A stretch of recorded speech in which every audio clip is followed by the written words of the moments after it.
Welcome to r/slash Pettyrevenge, where OP forecloses on a jerk's house. Our next Reddit post is from Chill Dude. Backstory: a few years ago, I bought my first house in a medium-sized neighborhood in a southern state. It had an HOA, but I actually picked the neighborhood because they had the lowest HOA dues in the city, the fewest rules, and the house was by far the nicest one I could afford on my budget. After a few weeks, I got a violation notice from the HOA telling me that I had 2 violations needing correction. 1, my lawn wasn't green enough. 2, my trash cans were too close to my driveway. I was thoroughly confused about number 1 because it was February in the middle of winter, so of course my lawn was dead, like pretty much everyone else's. So I had assumed that this was either a mistake or an existing offense from a previous owner. As for the trash cans, I kept them on the side of my house, and I think when the HOA came by, my trash can stuck out past the sidewall like 1 foot. So how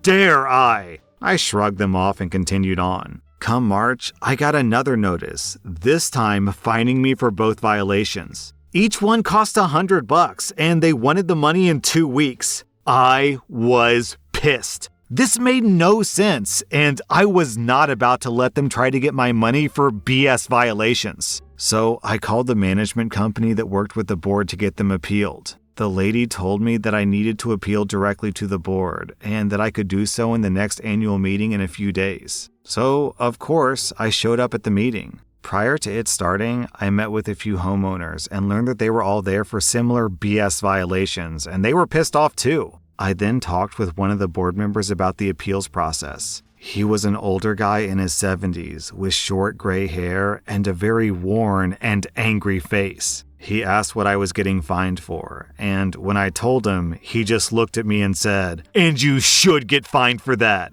Young people like you not taking care of their homes is the whole reason I got on this board. Learn to be a better property owner." This dude was the VP of a volunteer board telling me that I didn't know how to take care of my house. What a sad life. The meeting then started, and the moderator mentioned that since this was an annual meeting, we'd be voting on 3 out of 5 of the board members. They had some applicants to the board, and we could also nominate someone today. That's when I had the idea of how I could get my revenge. When the election part of the meeting came, I nominated myself, gave some BS speech about how HOAs are not here to make money and that I wanted to serve my community. I won in a landslide, and you could see the board members getting annoyed because they had scowled during my speech. After the meeting, I appealed my violations in a very elegant way, and they agreed to waive my trash can violation. As for the grass one, apparently since I had weeds growing in my yard, like a tiny patch in the corner, they were still fining me because the weeds were turning yellow after I sprayed them. I was dumbfounded how they could get away with this, but they used a technicality in the bylaws that I had signed, so I ended up losing $100. Now, the revenge. I'll be honest, I had not expected this to work. After joining the board of 5 people, including myself, I was appointed secretary and had to help maintain meeting notes and review records. They specifically told me that I wasn't allowed to propose new policies, but I could vote on new ones proposed by the VP or the president, which I later learned was actually a violation of their own rules. I voted down every new rule as long as I was in a position to do so. I decided that my best course of action was to observe how the others operated and look for an opening to get each of them off the board.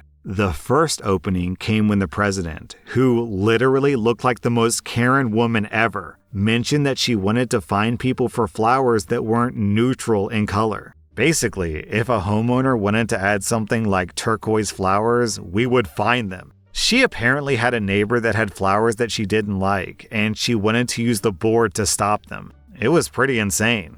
I then started my revenge on her. I started a message thread on Slack with the other board members and asked them what they thought about this new policy and her reasoning. After far too much deliberation, 2 of them honestly thought that this was okay. We agreed the policy went too far. I then made a long post in the main channel telling her that her actions were not only wrong, but that she should also be excused from the board. When she inevitably flipped out, I called a board meeting in the following week, and the other 4 board members voted her off for targeting a community member for personal gain. She gave a sob story about how the board was her life and that the neighborhood was like her child, but I didn't care. That was one down. I convinced one of my good neighbor friends to join in and take her spot. The next members I targeted were the treasurer and director because I wanted to save the VP for last. They were actually pretty easy to get off the board because they were very easily swayed by public opinion. So I made a fake account on Nextdoor and waited until spring. When the letters went out, I looked for angry posts on Nextdoor. I then would comment on each post, giving them the first names of the 2 board members as the culprits and told them to come to the next HOA meeting to appeal. This worked far better than I had expected.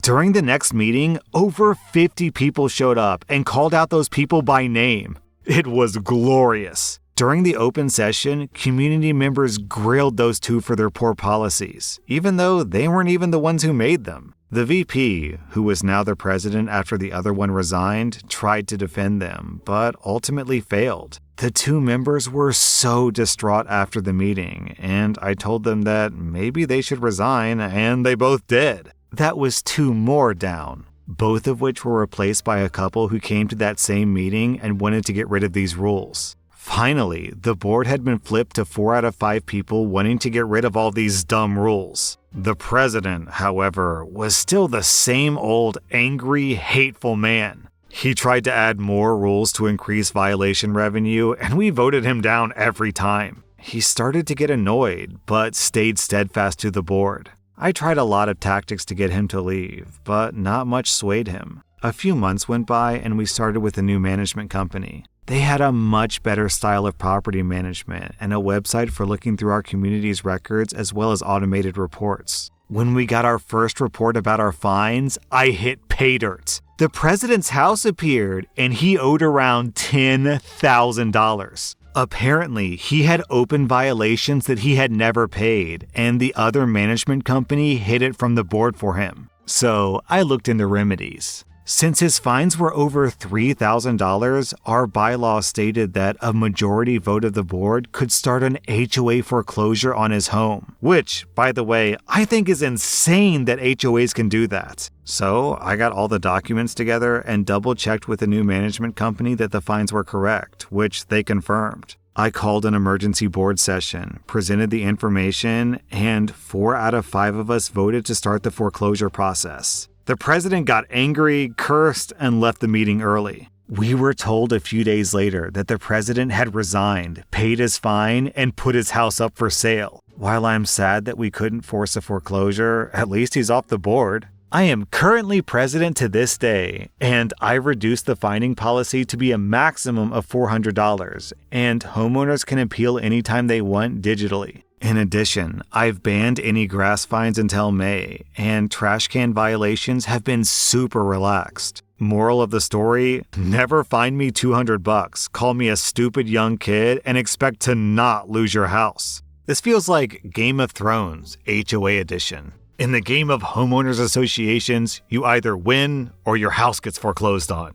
Our next Reddit post is from GoDaddy-O. My buddy Steve has worked at a small business for over 10 years. Most of his time there has been pretty alright, but recently it's become a remarkably worse place to work. Steve is the most senior employee outside of management, and by far the most productive. He's always training new hires, working extra hours, helping other departments, you name it. Pretty often, Steve will come in for a couple of hours on his day off to take care of backed up paperwork and general housekeeping of his department. This does wonders for keeping the department running smoothly, especially when they're busy. Management knows about this and approves. Going into the holidays this year, they're absolutely slammed, as usual. Orders are backing up, and it's all hands on deck. Extra hours, full tilt. After another 60-hour work week, Steve has a couple of days off. On his second day off, he decides to go into work for a few hours. He knows that his coworkers are likely too busy to be taking care of the side stuff, so he's been a team player and helping out.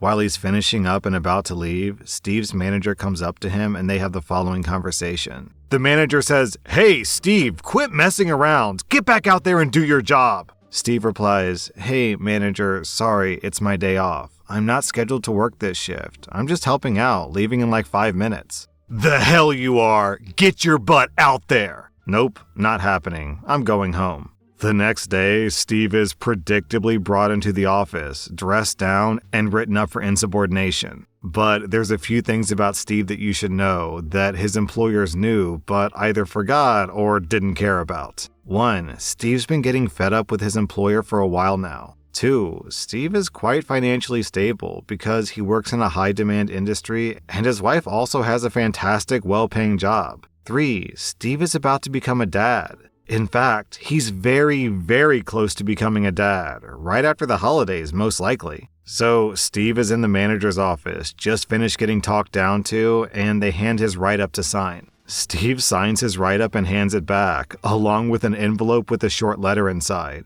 "What's this?" the manager asks. "My 2 weeks' notice." Cue the backpedaling. The manager is apologetic and asks for Steve to at least finish the holiday rush. The big boss comes in and offers a raise if he stays, the whole shebang. Steve turns it all down. Now, Steve's former employer has to get through the holidays without their most reliable worker, which will take at least 2 or 3 new hires to cover. Meanwhile, Steve can enjoy the holidays without stress, help prepare for the arrival of their baby, and start looking for work again once they're good and ready. Our next Reddit post is from Natty Nix. So, my dear old mother has been my personal hell for as long as I can remember. Starting from threatening to hit me with a bottle, to trying to break down my door while screaming obscenities at me, to actually hitting me over the head with an umbrella and yelling at me when I cried. I was 11, by the way. She blamed me for my sister's divorce for years. I was 6 at the time this happened. She left for 3 months without warning, then acted entitled to my forgiveness when she came back. She threw things at me, broke 3 TVs, and called me a myriad of names.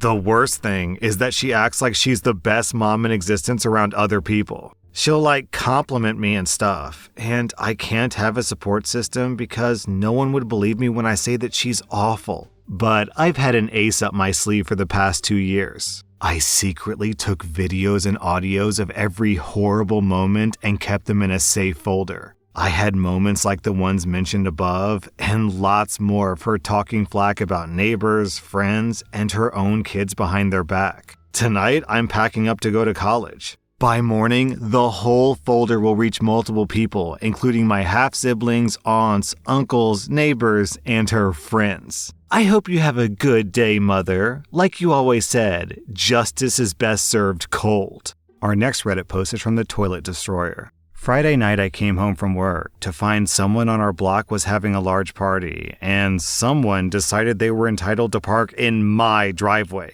Keep in mind, my driveway is a single car wide, lined with a retaining wall on both sides and a garage at the end. It's essentially impossible for a tow truck to come pull them out without property damage. Seeing this and the lack of street parking, I took this as a cue to park right behind them in my driveway. Now, a few hours go by, and their entitled parker is now knocking at my door, demanding I move my car so she can leave. Since she was being demanding, I informed her that I had been drinking, so I wouldn't move my car. The entitled parker then decides to call the cops and get them to force me to move. When the police knocked on my door, I was sure to grab a beer from the fridge before I answered to talk to the officer. I told him that after I got home, I was unwinding, and I'd been drinking, and I was in no shape to drive. At this point, their hands were tied because they couldn't tow her car out, I'm in no shape to drive, and I'm legally parked in my driveway. I ended up telling the entitled parker that since it's a long weekend, I would be on a weekend-long bender, and they could come move my car after I go to work on Tuesday. What I don't understand is, why were the cops even trying to help her? Hello, police? I trespassed on someone else's property. Can you come help me let me trespass again, I guess? He stole my car by not letting me come get the thing that I left there after trespassing. That thief. What are the cops gonna do? Arrest you for not doing a favor for someone? It's not your problem and it's not their responsibility. I'm surprised they showed up at all, to be honest. That was rSlash, and if you like this content, check out my podcast where I publish the exact same episodes. Also, hit that subscribe button because I put out new Reddit videos every single day.